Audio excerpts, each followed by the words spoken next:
Hello everyone and bonjour. Welcome to our Trade Commissioner Market Briefing session on South Korea. I'm John Zimmerman, Minister, Counselor and Senior Trade Commissioner at the Canadian Embassy here in Seoul.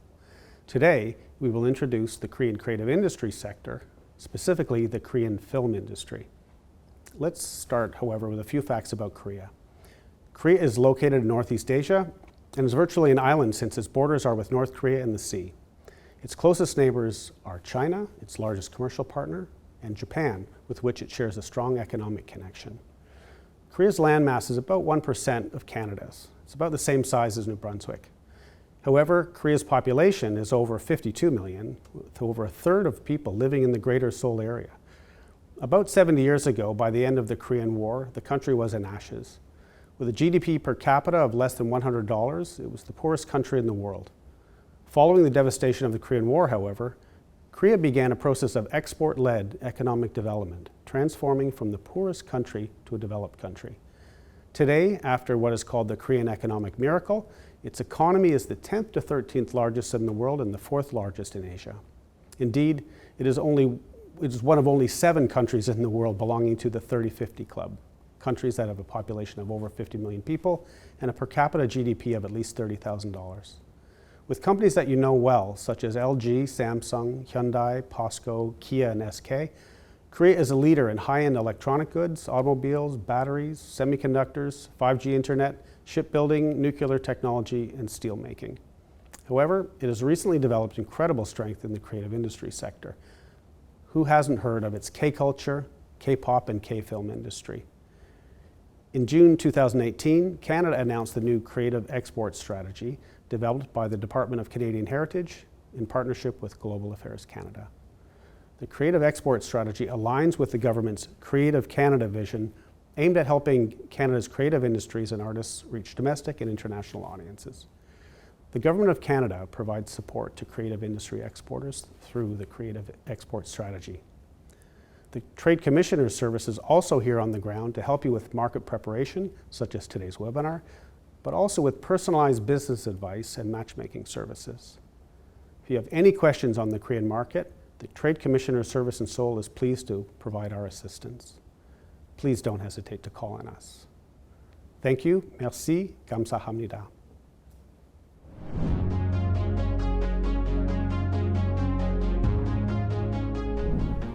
Hello everyone, my name is Soo-hyun Kim and I'm a Trade Commissioner responsible for the creative industry sector here at the Canadian Embassy in Seoul. I'm delighted to meet you all. As our Senior Trade Commissioner made his welcoming remarks, the creative industry sector is becoming more important as Canada aims to become Creative Canada.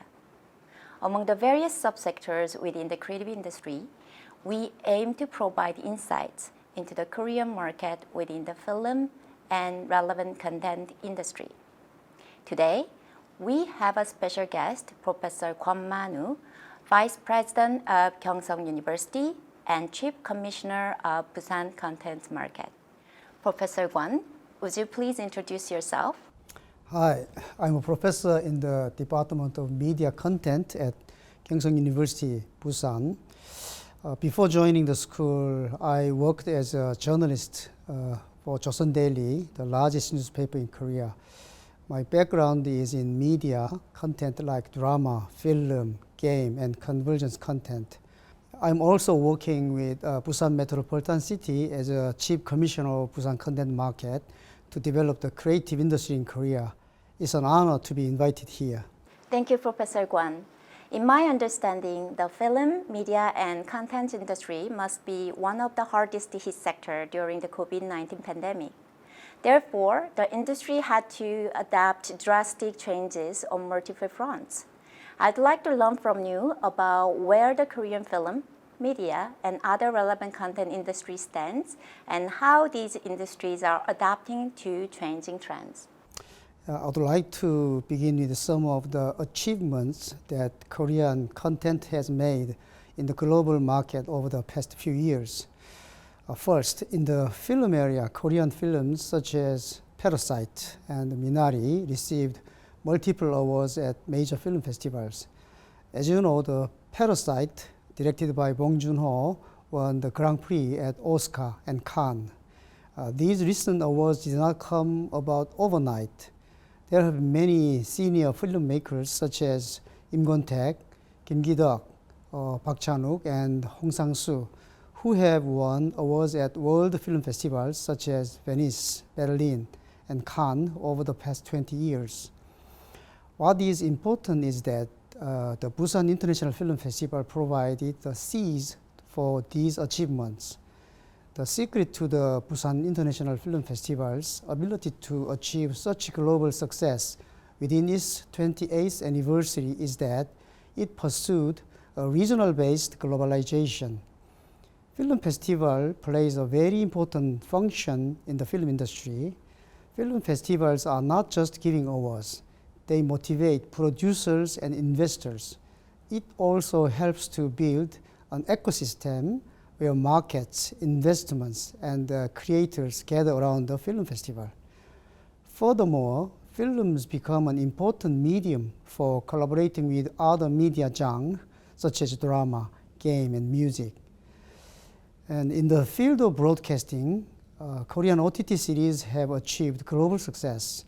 Director Hwang Dong-hyuk's Squid Game is recorded as the most watched series in the world OTT history. Squid Game is said to have surpassed 2 billion viewing hours just 1 month after its release. According to the chart of FlixPetrol, a global OTT viewing ranking site, Korean content recorded the second largest number after the United States. Social media content is also achieving industrial success in the global market. Baby Shark, loved around the world, has already surpassed 10 billion views on YouTube in 2022. This sets a new record as the highest number of views in YouTube history. In the music category, it is also noteworthy that BTS and its member ranked first in the Billboard chart. Considering the conservative American market for foreign artists, this is also a great achievement. In Korean entertainment history, BTS is a super intellectual property.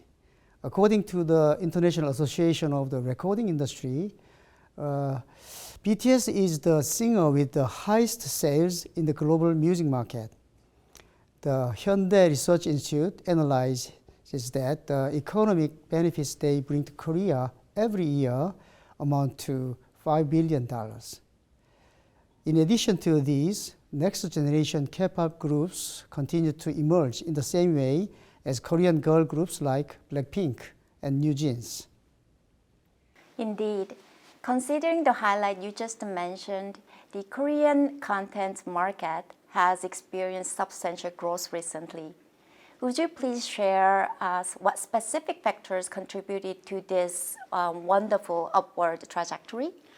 Yeah, the rapid progress of Korea's content industry is largely thanks to government policies, in particular the so-called policy of balanced regional development began 10 years ago. Accordingly, the film and media industry was concentrated in Busan. 10 years ago, government organizations such as the Korean Film Council, Korea Media Rating Board, and the Game Rating Classification Board moved from Seoul to Busan. The policy was specialization and integration of the creative industry. Another critical policy decision was the merging of 5 content promotion agencies in 2009 to create the Korea Creative Content Agency, called KOCA. I think it was a really good decision to integrate 5 organizations, including Korea Broadcasting and Video Industry Promotion Agency, Korea Game Industry Promotion Agency, Korea Culture and Content Agency, Cultural Content Center, and Korea Software Promotion Agency's Digital Content Division. In other words, there was a shift from supporting each content genre separately to providing support through linkage by genre. As you know, convergence between genre and one-source multi-use is really important in the content business. So benchmarking the success of KOCA, Taiwan established the Taiwan Creative Content Agency called TAICA in 2019. This is something Canada should pay attention to. Most OTT dramas that have been achieving success recently borrow their format from online comics called webtoon. Therefore, content convergence is important so that webtoons can be made into movies, dramas, or games, and the music in these movies or dramas can be commercially successful. Thank you for providing insights into the critical factors contributing to the remarkable success of the Korean content industry. Particularly noteworthy is the concept of OSMU, denoting one source multi-use. It is imperative to recognize the industry's rapid evolution with an increasing emphasis on the convergence among various subsectors.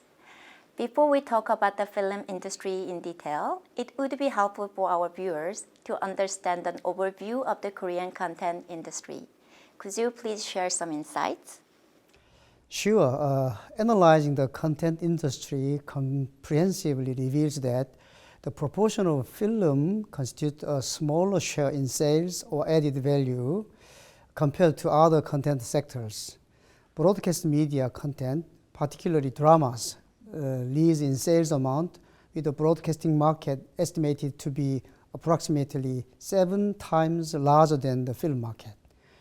Notably, Korea's game industry has surpassed all other genres combined in terms of export amount, a success attributed in part to global gaming events such as G-Star being hosted in Busan. If you look at the content industry sales over the past 5 years, you can see that all industries have increased except the film and the character industries. In particular, the comics, music, and the game industries showed a remarkable growth rate of more than 10% a year on average. The broadcasting industry has a growth rate of around 7%, but it is the industry with the largest sales, except for the publishing. Thank you for summarizing this overall sales revenue and growth rate of the content industry. Now, could you explain the scale of the Korean film industry and its standing in the global market? Just before the COVID-19 pandemic, the Korean film industry was ranked 4th globally. After the end of the pandemic, the Korean film industry is recovering in sales and audience numbers, but its global ranking has fallen to 7th. The decline in the size of the Korean film industry in the global market is largely related to the expansion of online platforms such as OTT. Over the past 3 years, the global OTT market has more than doubled, driven by untapped trend, and the Korean content has played a crucial role in this success. Despite the challenges posed by the pandemic, the Korean film industry has achieved notable international acclaim and success. Notably, Parasite, directed by Bong Joon-ho, garnered multiple Oscars in 2020, elevating global awareness and interest in Korean cinema. Furthermore, Minari, although it is an American production, secured 6 Oscars nominations. So Minari is like the American version of the Canadian film Rice Boy Sleeps. Awards at these film festivals are creating a virtuous cycle that leads to K-pop and K-drama series as well. In summary, the awareness and the reputation of Korean films in the global market have increased, but sales have declined.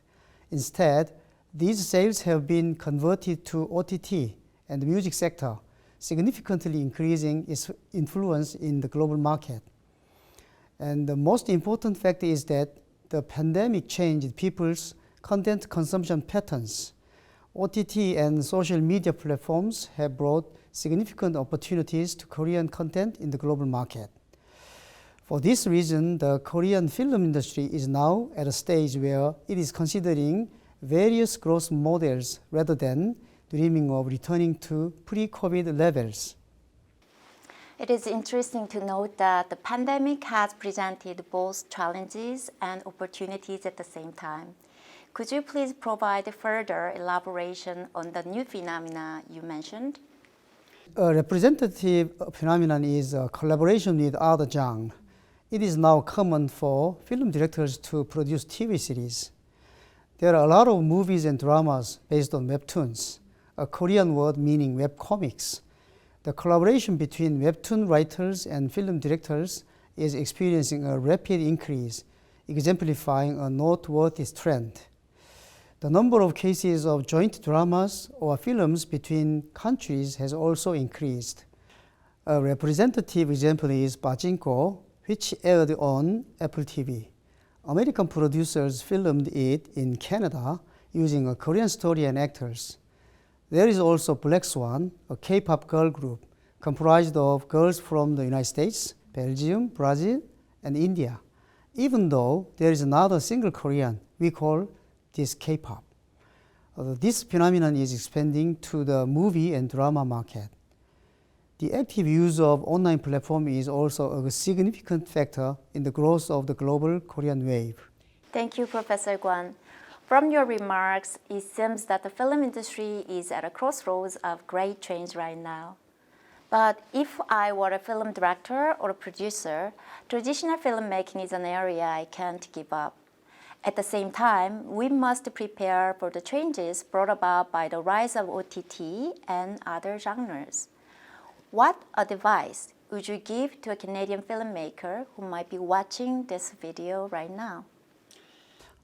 It is reasonable to predict that the number of audiences visiting offline movie theaters will no longer increase.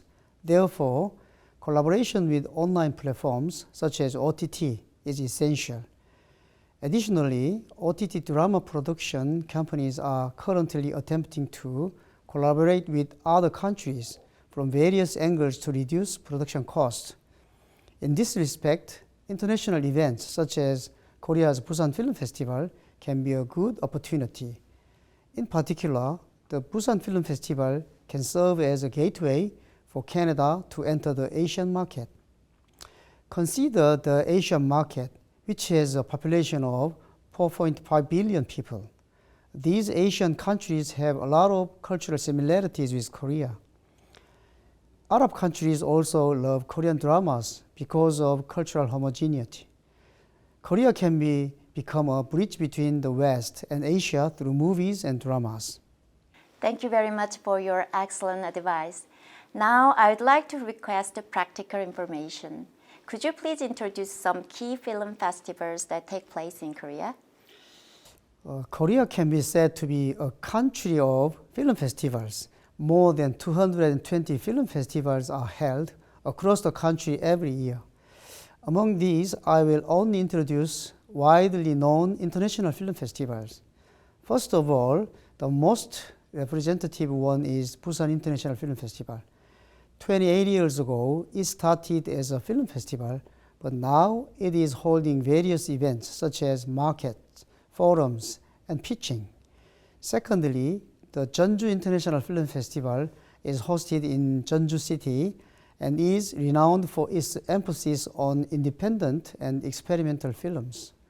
Thirdly, the Busan International Fantastic Film Festival is an annual event in Busan dedicated to genres like fantasy, science fiction, horror, thriller, and other fantastic genres. Lastly, the Busan International Animation Festival, held annually in Busan, showcases a diverse array of animated films from across the globe. Thank you very much for this concise summary.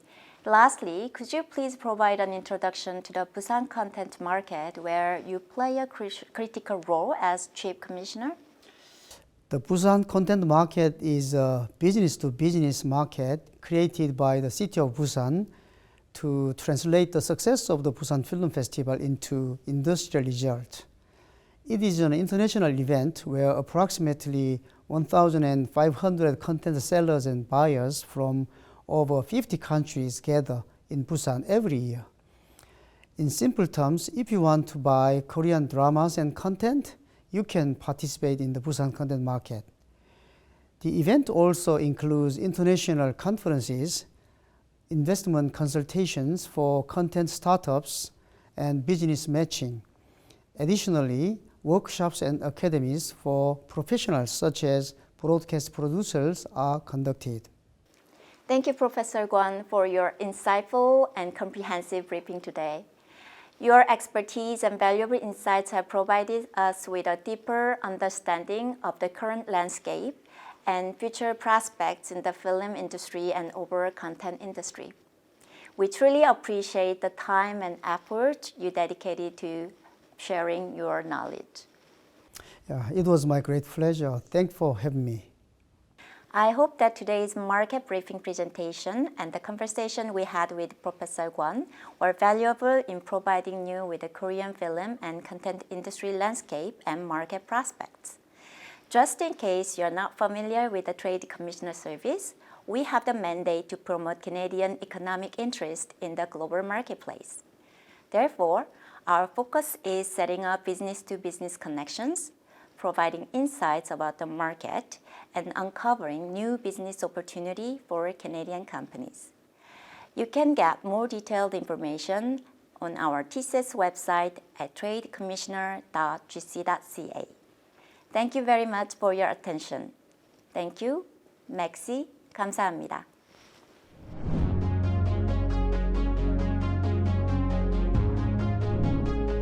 Hello, I'm Dominic Colasar, Director of International Trade Policy and Programs at the Department of Canadian Heritage.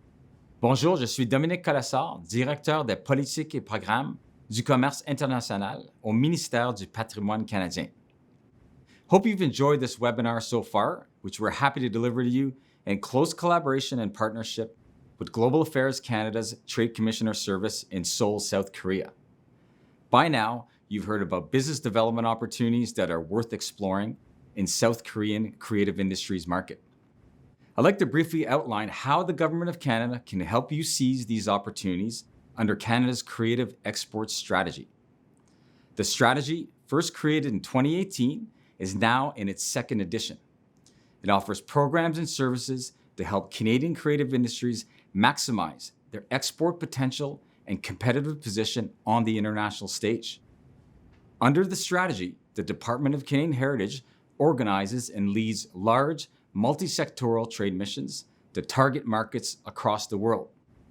As trade mission participants, Canadian businesses can expect tailored B2B meetings, market briefings, presentations from local industry experts, sector-specific site visits, such as theater venues or video game and film studios, as well as networking events with local business and government representatives. I'm happy to share that in 2024, South Korea will be a target market for our department's trade mission. Aside from trade missions, our department also partners with Canada's Trade Commissioner Service in many key markets on delivering what we call amplification events, where we bolster Canadian business presence with customized commercial programming at major sector-specific festivals and international conferences. The Creative Export Strategy also includes an application-based funding program called Creative Export Canada. This program helps to raise exposure of Canadian creative works in international markets and to increase export profitability for Canada's creative industries. The program has two streams: the Export Readiness Stream for established exporters and the Export Development Stream for new or early-stage exporters. Another new feature of the strategy is the creation of the Creative Export Navigator Service at our department to help creative industry businesses and organizations navigate their export journey through a single point of contact to pinpoint services and programs within the Government of Canada which might be of interest and value. For more information on Canada's Creative Export Strategy, visit canada.ca. You could also email us at exports@pch.gc.ca to subscribe to our distribution list and receive information on future opportunities such as trade missions, amplification events, new application intakes for the Creative Export Canada program. I wish you the best of luck in discovering the South Korean market and forging new, long-lasting business partnerships. Je vous souhaite bonne chance dans votre découverte du marché sud-coréen et dans la création de nouveaux partenariats commerciaux durables. Merci. Thank you.